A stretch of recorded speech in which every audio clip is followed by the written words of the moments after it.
सील कब टूटी पियबू कहिया ई मैंगो फ्रूटी।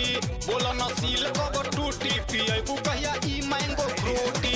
चाहे तू हमसे हिंदुस्तान लिखवा लो, भारत के छोरा पाकिस्तान लिखवा लो, चाहे ले लो हमर नए का मारुति। बोतल के सील कब टूटी पियबू कहिया ई मैंगो फ्रूटी। बोलो न सील कब टूटी पियबू कहिया ई मैंगो फ्रूटी।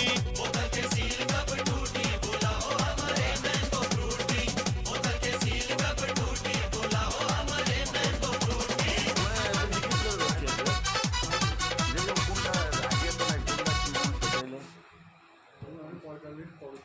কেজি আচ্ছা আচ্ছা। আর আঙ্গুর আছে কি আপনাদের?